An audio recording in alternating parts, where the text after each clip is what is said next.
Mesdames et messieurs, dans Politicien, votre rendez-vous politique, lorsque fin 2016, le président gambien Adama Barrow accédait au pouvoir, l'homme promettait de partir au bout de 3 ans. À ceux qui aujourd'hui lui rappellent sa promesse, il répond seul. Dieu me fera partir du pouvoir. Comment comprendre ce revirement? Comment se porte aujourd'hui la Gambie un peu plus de 3 ans après le départ de Yaya Jammeh? Quel regard porter sur la gouvernance du président Adama Barrow? 3 invités avec moi pour en parler. Amadou Sylla, vous êtes sénégalais, président de l'association SOS Casamance. Vous, à la base, vous étiez contre la façon dont votre pays, le Sénégal, a contribué à chasser Yaya Jammeh du pouvoir. À Yaya Jammeh, on reprochait des accointances avec le mouvement indépendantiste de la Casamance. Comment se porte aujourd'hui la Gambie? Quels sont aujourd'hui ses rapports avec votre pays, le Sénégal? On en parle au cours de cette émission. Merci. Merci à vous d'avoir accepté notre invitation. Alain-Jules Meunier, vous êtes journaliste, analyste politique. Merci à vous également d'avoir accepté notre invitation pour jeter un regard sur la gouvernance du président Adama Barrow de la Gambie. Brice Nzamba, vous êtes avocat au barreau de Paris. Merci à vous également, par ailleurs analyste politique, d'avoir accepté notre invitation pour jeter un regard sur la façon dont le président Adama Barrow gouverne aujourd'hui la Gambie, et surtout pour évoquer les causes de son refus de partir au bout de 3 ans comme il avait promis. Merci à vous. Merci Richard.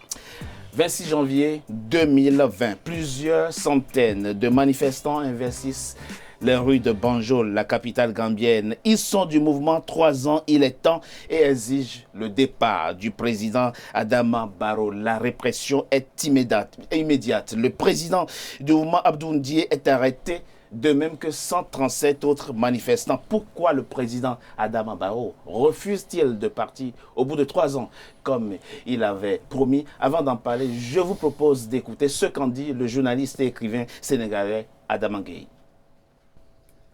On peut grosso modo retenir 2 principales raisons pour expliquer la situation cocasse que l'on voit en Gambie. La première, évidemment, c'est que ceux qui avaient misé sur le respect de sa parole par Adama Barrow, à savoir qu'il s'effacerait au bout de 3 ans et qu'il ne serait qu'un président par procuration, qui serait là pour chauffer la place à quelqu'un d'autre, en l'occurrence Ousseynou Darbo, ceux-là se sont trompés. Ils pensent qu'en politique, les engagements sont obligatoires. Tel n'est pas le cas. L'histoire enseigne que les promesses en politique ne tiennent que pour ceux qui y croient, comme l'a dit un jour le ministre français de l'époque, Charles Pasqua. La deuxième raison, c'est que fondamentalement, M. Barrow tombe dans le syndrome que l'on connaît de la part des politiciens, à savoir qu'une fois au pouvoir, ils ne veulent pas s'effacer. Et il confirme ainsi que le pouvoir rend fou. Le pouvoir absolu rend absolument fou. Si les électeurs gambiens, par une requête de l'opposition, notamment Ousseynou Darbo, parvenaient à se retrouver à nouveau rapidement aux urnes, il y a fort à parier qu'il sanctionnerait Adama Barrow parce qu'il n'y a pas de résultat de sa part, d'une part, et d'autre part, parce qu'il y a un manque d'éthique qu'il a manifesté, qui confirme qu'il se comporte exactement comme Yaya Jammeh, celui pour lequel les Gambiens s'étaient levés, contre lequel ils s'étaient levés pour exiger que la Gambie retrouve la démocratie, les vertus qu'on lui a toujours connues d'État démocratique. Je crois que la situation est confuse et le meilleur moyen de la clarifier, c'est qu'il y ait une élection, et le plus vite sera le mieux pour la Gambie. Amadou Sylla, le président Adama Barrow se comporterait aujourd'hui comme son prédécesseur Yaya Jammeh dit, et votre compatriote Adama Gueye, vous souriez dans votre coin tout simplement. Oui, ben, écoutez, moi je dirais tout simplement, je n'utiliserai pas les mêmes termes que Adama Gueye, parce que tout simplement, ça reste de la politique. Alors, quand on disait à Yaya Jammeh de partir, c'était vraiment aussi de la politique. Il fallait que Yaya Jammeh parte, il fallait trouver des motifs pour qu'il parte. Grâce à la CEDEAO, parce qu'il faut dire que c'est la CEDEAO qui a fait partir Yaya Jammeh, même s'il était d'accord de céder le pouvoir à Adama Barrow, il souhaitait rester dans le pays. Il n'était plus d'accord. Non, en fait, il était d'accord. Il a accepté dans un premier temps, il était d'accord, puis après, il s'est ravisé. Non, il a accepté sa défaite, sauf qu'on ne l'y a pas du tout rassuré. ben, il accepte sa défaite et que derrière on lui met la pression, il se dit mais alors là je suis en train de me faire avoir, donc il commence à résister. Et puis donc il a négocié cette sortie. Bon, mais quoi qu'on dise, Adama Barrow, il a promis, c'est vrai, il dit 3 ans, ben, il ne connaissait pas. La réalité du pouvoir fait qu'à un moment donné, il se dit mais 3 ans c'est une bêtise. Donc je vais continuer. Vous pensez que ça a été une bêtise de sa part, oui, selon lui, oui, d'avoir promis de partir au bout de 3 ans? Je pense que c'est une immaturité quelque part qu'il a exprimée et que légalement il avait 5 ans. Donc ça veut dire qu'aujourd'hui les manifestations qui s'organisent en Gambie, qui existent au départ, ben, c'est des désirs, mais il faut quand même être des légalistes quelque part. Il faut être légaliste quelque part. Et de ce point de vue-là, je crois qu'il a tout à fait raison, effectivement, de dire que je fais les 5 ans. Maintenant, au terme des 5 ans, ben, évidemment, il y a des élections.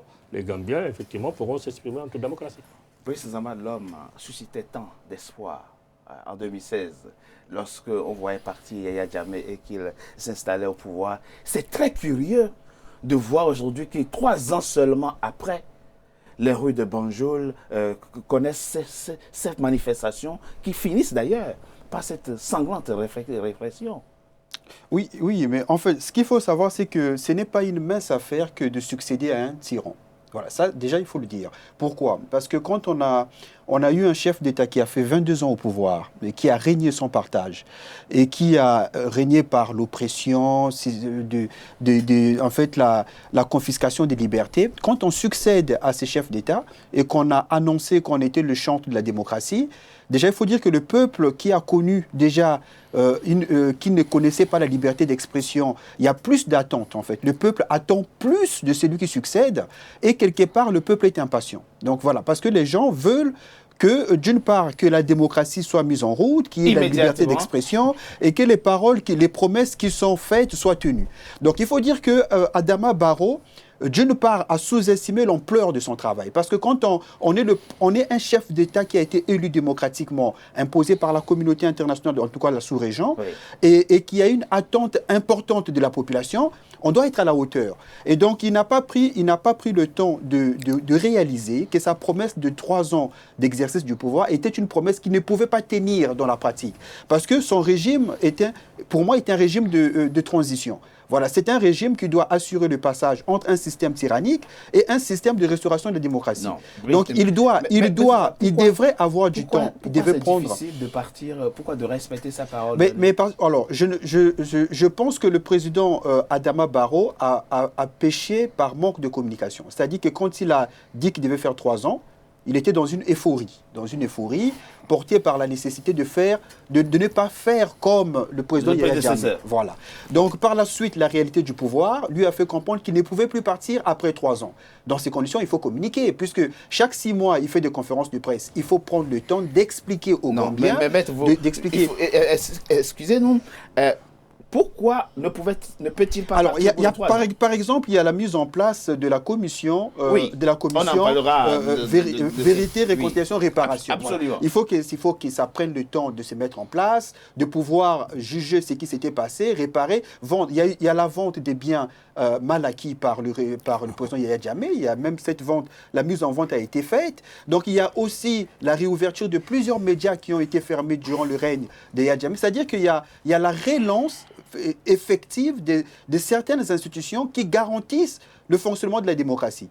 Ça, en 3 ans, il faut être réaliste. En 3 ans, je pense que le président Adama Barrow n'a pas réalisé qu'il ne pouvait pas tenir cette promesse-là. Mais maintenant, une fois qu'on réalise qu'on ne peut pas la tenir, il faut communiquer comme il se doit. Mais il ne faut pas forcer, il ne faut pas faire un passage en force. Mais maître, il n'y a pas que la communication qui pose problème. C'est-à-dire que la Gambie, c'est un petit pays, il y a la situation économique, il y a les problèmes de l'emploi de la jeunesse, il y a toute une réalité qui fait qu'à un moment donné, les Gambiens ne se retrouvent plus. Oui, mais en 3 ans, ce n'est pas possible. C'est-à-dire que c'est ça. C'est-à-dire que la difficulté du président Adama Barrow, c'est qu'il a trop... En fait, il a cru qu'il avait il avait des forces, des possibilités de réaliser en 3 ans. Au fond, il a surestimé ses forces. Parce que quand on est un régime de transition entre le système tyrannique et un système de démocratie, il faut prendre le temps d'asseoir les institutions, de pouvoir relancer l'économie. Mais parce que là, ils avaient mis en place... je ne vais pas monopoliser. Non. On reviendra sur la réalité politique, économique et sociale de la Gambie d'après Yaya Jammeh. Alain Jules Meunier, Adama Gaye dit c'est le goût du pouvoir tout simplement. C'est quoi la difficulté de l'homme aujourd'hui à partir, au-delà de ce qu'explique maître Brice Nzamba, c'est quoi sa difficulté aujourd'hui à respecter sa parole? Je rappelle quand même que ses propres compagnons de lutte sont déroutés aujourd'hui par le fait qu'ils ne tiennent plus sa promesse et eux-mêmes basculent vers l'opposition. Oui, j'allais été exclu du Parti démocratique uni. Ça veut tout dire. En réalité, ce qui se passe avec le cas de M. Adama Barrow, c'est qu'il est arrivé, n'est-ce pas, déjà en politique comme un poil dans la soupe. C'est un monsieur qui était vigile à Birmingham. Ça, c'est très important de voir le parcours. Et donc, je ne critique pas. Il n'y a pas de sous-métier. Non, je veux simplement dire qu'il était vigile à Birmingham.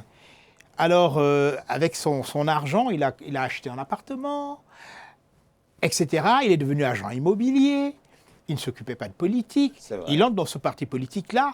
Le problème, c'est quoi? Il se retrouve candidat à l'élection présidentielle. Parce qu'il faut faire l'historique. Il se retrouve candidat à l'élection présidentielle par effraction. C'est-à-dire que Darboe est en prison. Et c'est lui, son maître, en fait. Et effectivement, mais Darboe, la vraie erreur, c'est pas M. Barrow. C'est Darboe qui se dit, lui, c'est un bleu, je vais le mettre là, il va chauffer ma place. Exactement. Et donc, les deux se parlent. Et il lui dit, bon oui, tu vas le dire publiquement, je vais rester 3 ans. Mais c'est du romantisme politique, vous savez. Mais ça n'existe pas dans la réalité. Par conséquent, quand Barrow se rend compte que finalement, le pouvoir, il y a quelque chose, et je peux voyager parce qu'il ne fait que ça. Il ne fait que voyager. Mais non, il ne faut pas voyager pour voyager. Parce que le problème, c'est que quand le président de la République se déplace, il faut qu'il puisse signer des contrats avec des opérateurs économiques ici et là, aux États-Unis, en Angleterre, en France. Du pouvoir. Mais lui, il se balade. Bon, je vais revenir à son ancienne situation. Vous vous rendez compte que vous êtes dans le jet privé, vous arrivez à Londres, c'est Piccadilly Circus, c'est-à-dire que c'est là-bas où vous faites vos courses désormais, alors que vous étiez au quartier. Donc, voilà la réalité. Les Gambiens eux-mêmes ont sous-estimé cet homme-là. C'est-à-dire qu'ils ont cru que, oui, voilà, ce petit bonhomme, il va effectivement partir. Il va effectivement partir. Mais aujourd'hui, sur le plan légal, c'est vrai qu'on est élu pour 5 ans. Alors, c'est ça. Et donc, il revient sur sa décision verbale. Et c'est pour cela que je parlais de romantisme politique. Dans la réalité, c'est quoi? Dans la réalité, c'est qu'il est là, il sera là pendant 5 ans, et probablement, il ne peut pas gagner l'élection présidentielle qui arrivera. Ça, c'est sûr et certain. Donc voilà. Oui, mais en fait, ce que vous dites est très intéressant. Mais il y a un autre élément certainement aussi à tenir en compte dans le fait que Adama Barrow, aujourd'hui, comprend, parce que ce qu'il a fait, la réalité du pouvoir, en tout cas, qui s'impose à lui aujourd'hui, a été aussi la même chose avec le président Macky Sall, qui à un moment donné disait « je fais 5 ans ». Alors, où Sarkozy lui répondait « je n'ai jamais vu dans le monde un président, effectivement, démocratiquement élu, qui dit « je vais réduire mon mandat ». Lui, c'était une réduction de mandat. Il a fait 7 ans au lieu de 5 ans. Donc c'est pareil. Il dit je fais 3 ans. Le Conseil constitutionnel sénégalais l'a rétorqué aussi. Il a aussi rappelé on ne réduit pas la durée d'un mandat déjà entamé. Oui, après ça, c'est des mécanismes qu'on peut mettre en place facilement. Après, si on veut faire parler le Conseil constitutionnel. Vous faites un parallèle entre les deux? Ah oui, non, mais c'est intéressant parce que c'est en politique. Alors, Adama Barrow arrive, il dit je fais 3 ans. Tout le monde dit ok, mais la logique de 3 ans, c'est comme vous l'avez expliqué, c'est tout à fait un peu le conseil de l'avis de son mentor, Darboe. Mais une fois au pouvoir, il a commencé à tisser des liens. Donc, dans la sous-région. Donc, aujourd'hui, son mentor, c'est le président Macky Sall. Donc, à partir de ce moment, Macky Sall, la Gambie l'intéresse parce qu'il faut gérer la Gambie avec un président avec qui on peut s'entendre. Donc, du coup, voilà, donc ça prolonge. C'est très intéressant ce que dit Amadou Sylla. Ça veut dire qu'il y a aussi des contingences géopolitiques Absolument. qui amènent l'homme à ne pas partir tout simplement. Mais oui, absolument.